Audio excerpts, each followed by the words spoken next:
el tema de esta Agenda 2030, que aquí se está imponiendo en varias reformas constitucionales provinciales, ¿no? Donde parece que la agenda está a pleno vapor en casi todas las medidas que la agenda proponía a través de Naciones Unidas, se están implementando en leyes internas. Cuénteme el Ecuador, ¿cómo lo están percibiendo ustedes? ¿O cómo está ocurriendo? Primeramente, muchísimas gracias. Yo considero que ha llegado el momento de que la sociedad ecuatoriana y las demás sociedades en otros países tenemos que empezar ya a ponernos en alerta sobre los cambios que se están dando dentro de las políticas públicas, dentro de las legislaciones y reformas constitucionales. Y Ecuador está en ese punto, luego de que el 23 de septiembre del 2024 el presidente de Ecuador, Daniel Noboa, realizara pues su exposición reconociendo el Pacto del Futuro. Y este Pacto del Futuro no es otra cosa que la legalización como instrumento internacional de lo que era la planificación estratégica de la Agenda 2030 dentro de ese pacto que se dio en la Cumbre del Futuro en la ONU, y se legalizaba prácticamente ya esa agenda. Primeramente eran políticas internacionales, pero ya después se formaliza, se genera la vinculación jurídica con el reconocimiento, en este caso que el presidente reconoció el 23 de septiembre del 2024. Hoy por hoy que estamos en 2025, esto se siente no solamente en Ecuador, creo que en las redes sociales, quienes están pendientes de esta temática, están siendo visible este aceleramiento, la aplicación dentro de las políticas públicas por parte de los gobernantes de cada país.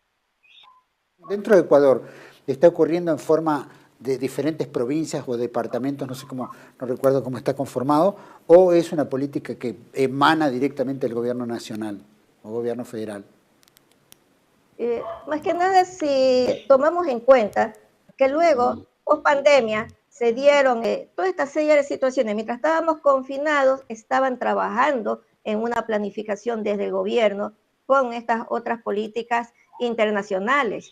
Desde lo que comenzó con un tema sanitario, que se quiso imponer el carnet de vacunación para obligar a la vacuna, y que seguimos con ese mismo tema en materia de salud. Luego vinieron también los gobiernos de turno. En Ecuador pasamos, pues, en su comienzo que estuvo Lenín Moreno, que fue en el periodo entre el 2017 y 2021. Lazo continúa, y ese fue más grave todavía ahí, porque él sí, el 24 de mayo del 2021, es clarísimo, está en su discurso, en el momento que se posesiona, y reconoce a la Agenda 2030 y su buena relación y objetivo prioritario con estas políticas de libre comercio. Aparte de eso, pues él dijo la frase que es muy conocida: la transformación del mundo, los nuevos cimientos de la humanidad, y con este reseteo que es lo que se está dando. Y pasamos luego al tema de los nuevos gobiernos. Vino el presidente Daniel Noboa, que entró dentro de un proceso a terminar el periodo del presidente Lazo, pues que hubieron unas elecciones anticipadas,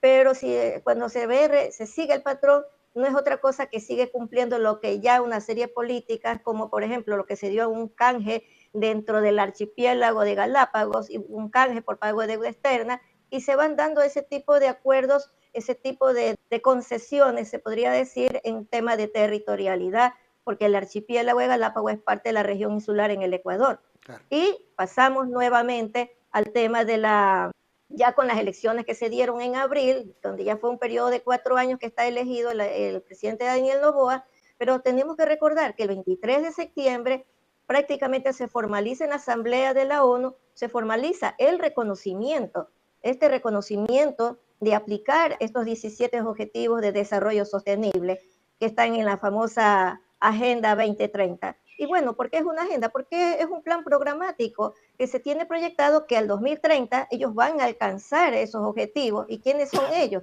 Estamos hablando de una élite oscura que no solamente tiene dentro de política pública, sino que está concentrando un control mundial, cambiar el sistema que ha venido desarrollándose en las sociedades que han estado amparadas en temas de derechos humanos dentro de instrumentos internacionales, como el tema de la Declaración Universal de los Derechos Humanos, que fue una de las cosas pues que llevó a frenar las invasiones que se daban en 1941 en Ecuador, en 1944 el tema que se daba en el Holocausto que se dio en Alemania.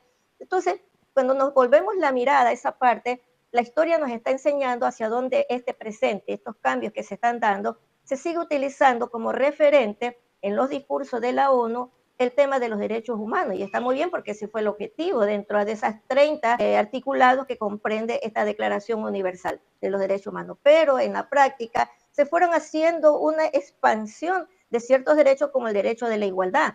Y esos cambios progresivos que se fueron dando dentro del derecho de igualdad, que le agregaron y no discriminación, pero se fueron a otros temas de que reconocer a los oprimidos se volvió una política ideológica de género, que está vinculada, justamente usted la va a encontrar en el ODS número 5, dentro de esta agenda programática de la Agenda 2030. Pero seguimos viendo la situación acá en Ecuador. Ahora que ya estamos con este gobierno actual en marcha y tomando de referencia que firmaron, porque uno de los puntos es que en Ecuador, y creo que la humanidad a veces se olvida, tenemos la memoria frágil de lo que realmente, de lo que se viene dando, y que nosotros somos parte de un tablero de juego. Aquí hay un tablero de juego comunicacional, donde nuestros pensamientos y nuestras actitudes, nuestras conductas, están siendo manipuladas con la ciencia y tecnología que en este momento se está aplicando, y la inteligencia artificial es la herramienta hoy en boga, que es la que está ayudando rapidísimo a establecer plataformas de control. Voy al tema de las políticas públicas en Ecuador. Como usted sabe, el gobierno, todo gobierno, el presidente de la República de un país, es el administrador de ese Estado, es el gerente de esa gran empresa llamada Estado.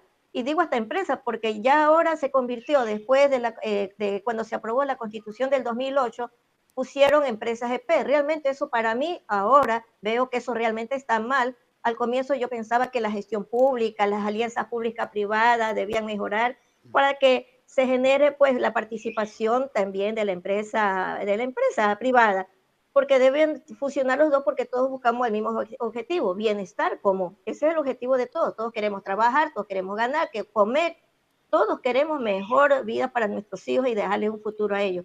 Pero en la práctica, estas alianzas que se van dando realmente no han ido siendo tan beneficiosas para dentro de la política del Estado. ¿Qué es lo que está pasando hoy por hoy?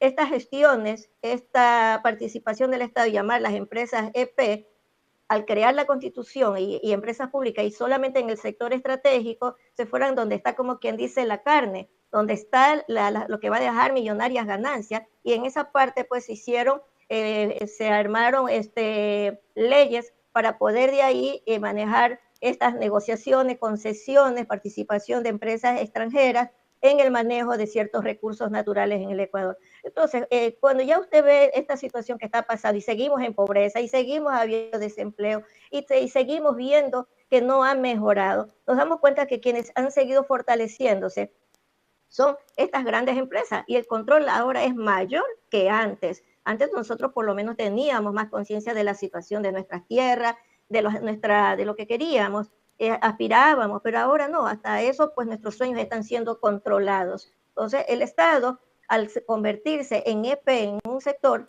ya no es el Estado por sí solo que está regulando, sino que se está convirtiendo, se está entregando a través de estas políticas, está entregando a través de estas leyes que se han ido aprobando en la Asamblea Nacional, se han venido dando más poder a la empresa privada. Entonces, usted va enlazando toda esta situación dentro de lo que son los procesos de productividad y la intervención que hay en los sectores estratégicos, porque así está contemplado dentro del régimen de desarrollo también de la Constitución del Ecuador.